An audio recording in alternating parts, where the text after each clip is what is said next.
감사합니다. 네. 지난주 복습하겠습니다. 지난주는 빌레몬서였습니다. 기억나십니까? 빌레몬서. 네. 빌레몬서 4권의 옥중서신 중에 한 권이었습니다. 바울이 빌레몬이라는 인물에게 쓴 그런 편지였죠. 당시 바울의 상태는 어땠습니까? 감옥에 있었고, 네, 가택연금 감옥에 있었고, 나이가 많았고, 그리고 네, 빌레몬서를 직접 손으로 쓸 만큼 네, 진심으로 빌레몬에게 강구하는 그런 부탁의 편지였습니다. 어떤 내용이었죠? 네, 빌레몬의 종이었던 오네시모를 네, 부탁하는 내용이었습니다. 이 오네시모가 자신을 만나서 변화가 되었는데, 이 오네시모가 빌레몬을 대신해서 나를 보필하게 해달라라는 부탁이었습니다.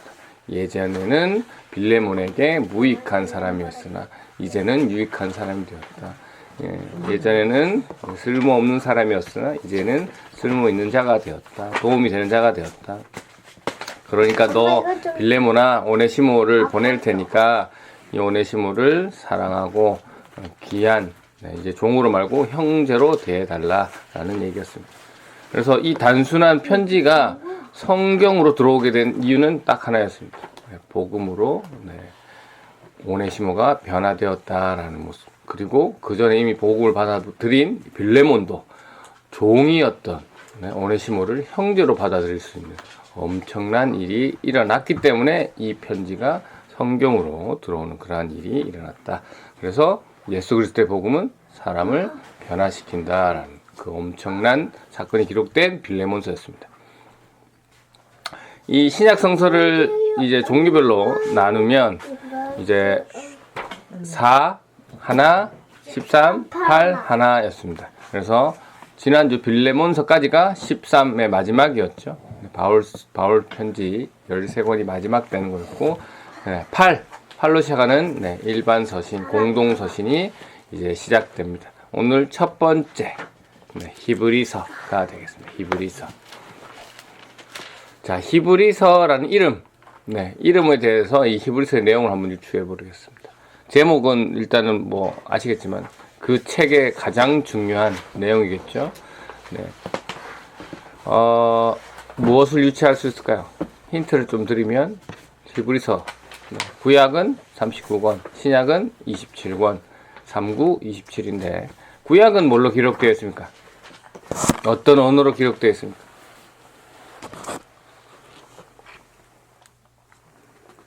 감사합니다. 늘 까먹어 주셔서 늘 새롭습니다. 구약은 히브리어로 기록되어 있습니다. 신약은 뭐로 기록되어 있을까요? 헬라어로 기록되어 있습니다. 감사합니다. 기록이 다르죠? 그렇습니다. 그래서 히브리어 쓰는 사람들을 뭐라고 할까요? 유대인. 맞습니다. 히브리어를 쓰는 사람을 히브리인이라고 하고 그 사람들을 유대인이라고 합니다. 우리가 한국어를 쓰는 사람을 뭐라 합니까?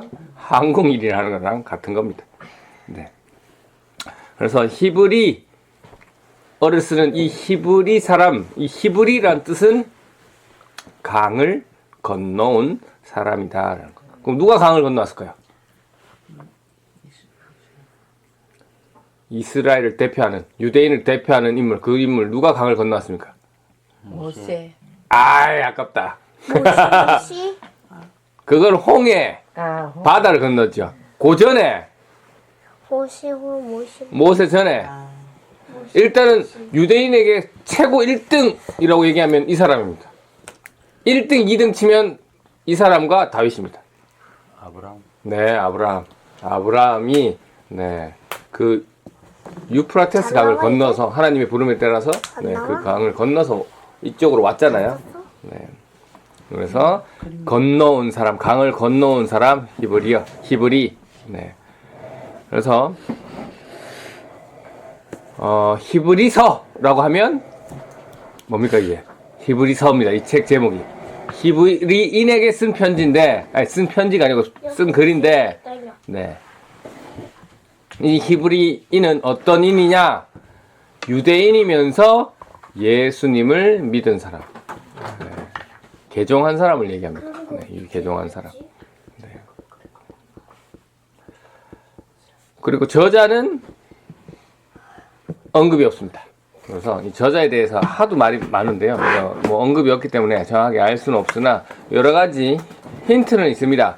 히브리서를 딱 보니까 이 구약의 율법이나 제사 제도를 잘 아는 사람이겠구나라는 것을 내용을 보니까 알 수 있고, 그 다음에 이 사람은 히브리어로 된 구약 성경을 인용한 것이 아니고, 보니까 이 사람 사용하는 언어를 보니까 히브리어를 헬라어로 번역한 구약 성경을 잘 인용하는, 그러니까 헬라어에 능통한 사람이었다라는 것을 알 수 있습니다. 아까 히브리어로 성경이 된 게 어떤 거였다고요? 구약. 예. 구약은 히브리어로 되어 있고 신약은 헬라어로 되어 있는데, 이 히브리어를 헬라어로 번역한 성경이 있습니다. 그걸 뭐라고 할까요? 이때까지 한 3년 동안 한 2번, 3번 말씀드렸는데. 70인역. 네, 70인역. 네. 70인역입니다. 히브리어 구약을 헬라어로 번역한 거. 네. 이것을 이 히브리 저자가 많이 인용하더라라는 거. 네. 자, 그 다음, 또 내용을 보니까 이 예수님의 중보적 사역, 대속적 죽음에 대해서 잘 알고 있더라. 그리고 이 예수 그리스도가 구약의 내용과 어떻게 매치가 되는지를 잘 설명할 수 있는 사람이더라 라는 것을 알 수가 있습니다. 그래서 뭐 제자들과 관계가 아주 친한 사람이겠구나 라는 것을 알 수 있습니다. 그래서 이런저런 면을 유추해서 봤을 때 이제 리스트를 쫙, 히브리서를 쓴 사람 리스트를 쫙 하면 바울, 바나바, 아볼로, 누가, 브리스길라, 뭐 로마의 클레멘트 등이 이 저자로 언급되어 있는데요. 뭐 대표적으로 몇 명만 얘기하면 바울이 히브리서 쓴 거 아닐까? 왜냐면 바울은 구약도 잘 알고 예수님에 관해서도 알고 제야도 잘 알고 이런 건 다 맞는데 뭐가 안 되냐? 히브리서의 문체가 평소 바울이 우리가 앞에서 본 13권보다 좀 더 고급지더라는 거죠. 네. 단어 쓰임이나 이 구성하는 좀 더 훨씬 고급스럽게 쓰더라. 그래서 바울은 아는겠구나라는 거.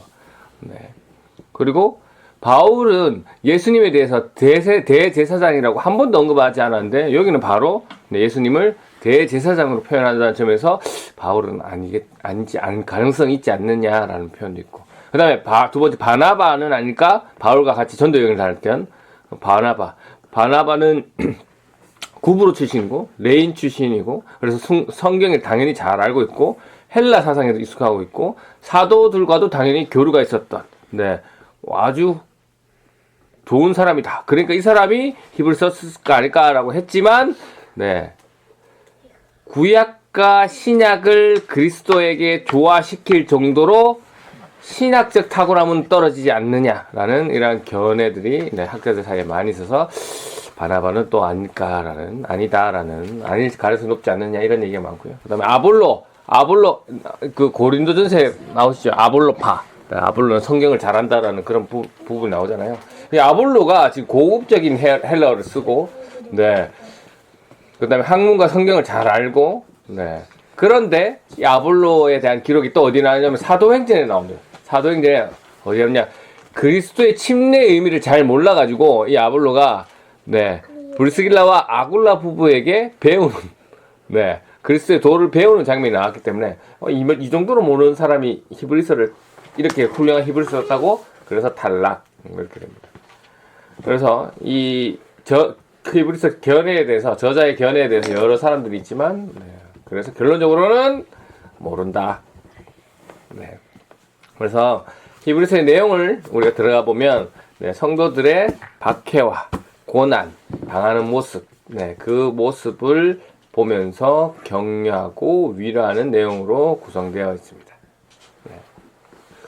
그래서 성도들이 예수를 믿는 것 때문에 고난을 받고 있구나라는 것을 우리가 히브리서 내용으로 보면 알 수 있고, 또 히브리서 보면 디모데가 감옥에 들어갔다가 석방됐구나라는 것을 알 수 있고, 그 다음에 예수 그리스도로 인해서 성전의 제사 드렸던 그 형식이 이제는 끝났다라는 내용을 이 히브리서가 하고 있는데요.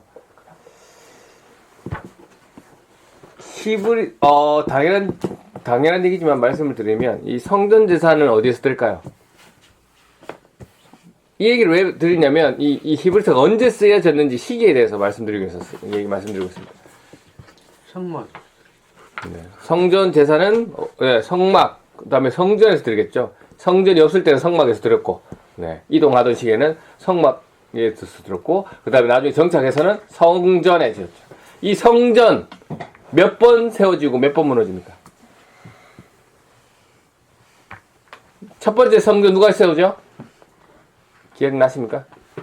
1년 전쯤에 했나? 2년 전쯤에 했나? 솔로몬. 자신있게 틀려도 됩니다. 자신있게 솔로몬이 세우죠. 네, 솔로몬이 세웁니다. 이게 언제 무너집니까? 누구에 의해서? 솔로몬 아들들. 그 다음에 그때 갈라지죠. 갈라지고 북이스라엘, 남유다로 나뉘어지다가 북이스라엘이 먼저 멸망하고 남유다의 성전이 있었잖아요. 예루살렘에. 그 성전이 언제 무너집니까? 바벨론에 의해서 무너지잖아요. 바벨론에 의해서. 586. 네. 바벨론에서 무너지고. 그 다음, 이 사람들이 어디로 갑니까? 붙잡혀서 바벨론으로 포로 가잖아요. 포로로 갔다가 이 바벨론이 무너지고, 바벨론이 다른 나라로 바뀌잖아요. 무슨 나라로? 페르시아로. 감사합니다. 페르시아로 바뀌면서 페르시아의 고레스 왕이 너네들 다 돌아가라. 돌아가서 3차에 기한하잖아요. 네. 1차, 2차, 3차. 첫 번째로 와서 이 사람이 성전을 짓습니다. 이 사람이 스룹바벨 해서 두 번째 성전을 짓습니다. 네. 그래서 이때 이제 저희가 내용 그때 말씀을 나눴지만 허름한 성전이잖아요. 예전에 솔로몬 성전에 비해서. 그러나 그 예배를 드리고 있다가 나중에 이제 정체 세계가 어떤 세계로 바뀝니까? 침묵 시대를 지나서 로마 시대로 바뀌잖아요. 로마 시대에 바뀌면서 이 지역에 누가 왕이 세워집니까? 헤롯. 헤롯 대왕이 왕이 되는데 이게 헤롯 대왕이 유대인 출신입니까? 아닙니까? 아니죠. 그렇기 때문에 헤롯 대왕이 유대인에게 잘 보기 위해서 기존에 있던 스룹바벨 성전을 더 멋지고 훌륭하게 증강, 보수, 깔끔하게 해서 화려하게 짓죠. 그러다가 독립운동이 일어나면서 유대인들 중에 독립운동이 일어나면서 항거하다가 로마가 화가 나서 싹 밀어버리죠. 그게 AD 70년경. 그러면 이 히브리서의 지금 내용을 보니까 아까도 말씀드렸지만 성도들이 고난을 받고 박해를 받고 있는데 디모데가 감옥에 갔다 왔다 석방된 내용도 있고 그 다음에 예수 그리스도로 인한 성전 제사가 끝났다라는 내용도 있는데 그게 없어요. 성전이 무너졌다라는 내용이 없어요. 이게 무슨 얘기냐면 이게 얼마큼 중요한 내용이냐면 하나님을 만날 수 있는 공간 성전이었잖아요. 예전에는 성막이었고 그곳에서 매일 그리고 매주 절기 때마다 예배를 드리고 제사를 드리면서 자기 죄를 씻는데 그 공간이 없어졌어요. 하나님 만날 수 있는 공간이. 그러면 이 유대인들 입장에서는 그게 어마어마한 사건이잖아요. 그 어마어마한 사건이 일어났는데 기록이 없다? 라는 것은 말이 안 되잖아요. 그래서 히브리서는 고난을 받고 있는 과정과 성전이 무너졌다는 내용이 없으니까 그 사이에 기록된 한 5, 6년 사이에 기록된 성경이겠구나. 65년에서 70년 사이에 기록된 성경이겠구나 라고 유추를 하고 있습니다. 그런데 우리가 이제 그 이후에 기록된 성경들, 복음서들, 우리가 잘 앞에서 다 배웠던 사복음서에 보면 베드로가 헤롯 성전을 보고 예수님한테 성전 아름답지 않습니까? 라고 하니까 예수님이 저게 뭐고? 돌 위에 돌 하나도 안 남을 것이다 라는 말씀하시는 게 이미 예수님은 알고 계셔서 하신 말씀이지만 그 성전이 무너져서 필요 없다라는 것을 암시하는 그러한 내용입니다. 자, 그래서 이 히브리서의 배경을 보면 이 개종하지 않은 히브리인들이 개종한, 그러니까 예수님을 믿는 그리스도인들을 박해하기 시작했고, 그 다음에 로마도 이 예수님을 믿는 사람들을 박해하기 시작했던 그 상황. 그렇기 때문에 예수님을 믿으면 좀 잘 먹고 잘 살고 좀 편할 줄 알았는데 더 심하니까 동족에게도 고통을 받고 또 외부인, 로마인에게도 고통을 받고 있으니까 이 사람들이 그 박해에 못 이겨서 어떻게 되겠습니까? 배교하거나 다시 유대교로 돌아가려는 사람들이 나타나기 시작합니다. 그래서 그것을 보고 이 히브리 저자가 그러면 안 된다라고 얘기하기 위해서 이 성경을 썼습니다. 네. 이 유대인들에게 그렇게 고민하고 힘들어하는 유대인들에게 두 가지를 얘기하는데요. 일단은 경고, 그 다음에 격려와 위로를 하고 있습니다. 어떤 경고를 하냐? 오늘 경고하는 부분만 제가 말씀으로 찾아놨거든요. 한번 읽어볼까요? 히브리서 3장 12절. 너네 지금 힘들제. 하지만 힘들다고 예수님 버리면 어떻게 되는지에 대한 설명입니다. 히브리서 3장 12절 한번 읽어볼까요? 시작. 형제자매 여러분 가운데 믿지 않는 악한 마음을 품고서는 살아계시는 하나님을 떠나는 사람이 아무도 없도록 여러분은 조심하십시오. 계속 같은 내용입니다. 읽어보겠습니다. 한번 빚을 받아서 하나님의 은사를 맛보고 성령을 나누어 받고 또 하나님의 선한 말씀과 장차 올 세상의 권능을 맛본 사람들이 타락하면 그들을 새롭게 해서 회개에 이르게 할 수 없습니다. 그런 사람들이야말로 하나님의 아들을 다시금 십자가에 못 박고 욕되게 하는 것이기 때문입니다. 마지막 하나님의 아들을 짓밟고 자기를 거룩하게 해준 언약의 피를 대수롭지 않게 여기고 은혜의 성령을 모욕한 사람은 얼마나 더 무서운 벌을 받아야 하겠는가를 생각해 보십시오. 그렇습니다. 이런 경고, 실제로 이렇다는 것은 아닐 수 있습니다. 하지만 경고를 무섭게 하고 있습니다. 어떤 내용입니까? 예수님 믿다가, 그러니까 예수님 처음부터 모르는 사람보다 믿었다가 이렇게 배교한 사람이 더 큰 벌을 받을 것이다 라는 경고를 하는 것이죠. 자, 그래서 이 히브리서 이렇게 경고를 하고요. 이 히브리서 저자가 또 소망의 메시지를 이제 쫙 설명하는, 이런 경고는 짧고요. 쫙 하는데 그 내용 어떤 위로를 하느냐, 이 그리스도에 대해서 설명합니다. 그리스도에 설명하는데 크게 두 가지입니다. 그래서 첫 번째는 그리스도의 탁월함에 대해서 설명합니다. 그리스도의 탁월함, 그리스도가 얼마나 대단하신 분인지, 위대하신 분인지를 설명하고 있는데요.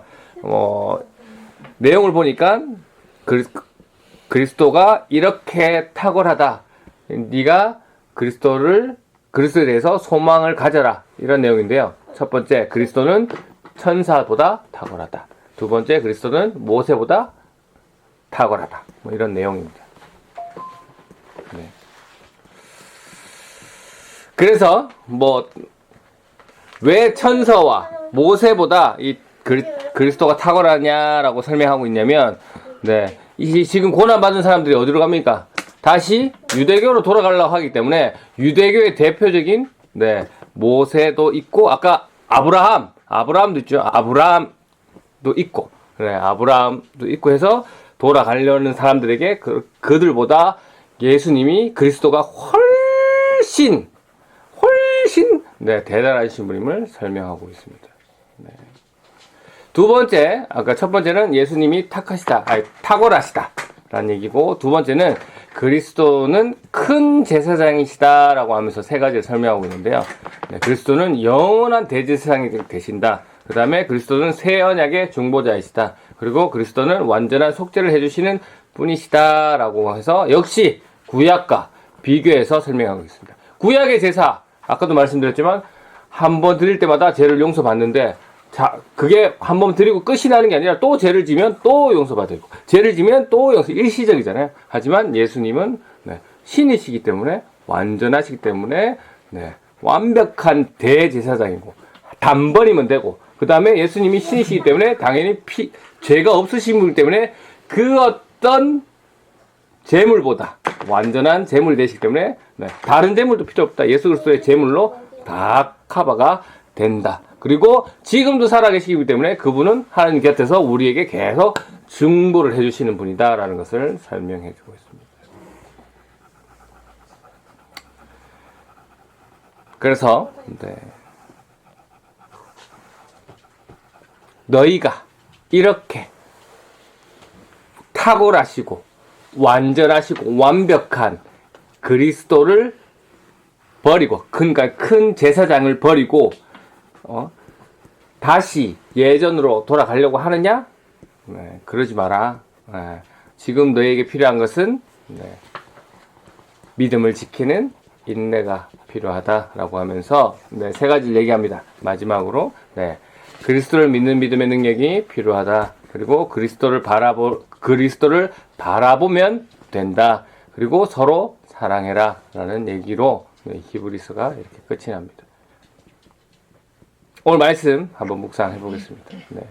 당시 그 지역의 히브리 기독교인들은 고난을 받고 있었습니다. 그렇기 때문에 고난이 너무 힘들어서 예수 그리스도를 믿는 것을 포기하고 다시 유대교로 돌아가려고 했던 이들이었습니다. 그런 이들에게 히브리 저자는 그대로 우리에게 뭡니까? 예수 그리스도는 어떤 분이신지, 어떤 탁월한 분이신지를 설명하고, 그 다음에 예수님이 구약으로 봐서도 완전한 대제사장임을 설명하고, 그러기 위해서 우리는 그 믿음의 능력, 인내가 필요하고, 그리스도를 항상 바라봐야 되고, 서로 사랑하는 것으로 그것을 이겨내라 라고 말씀하고 있습니다.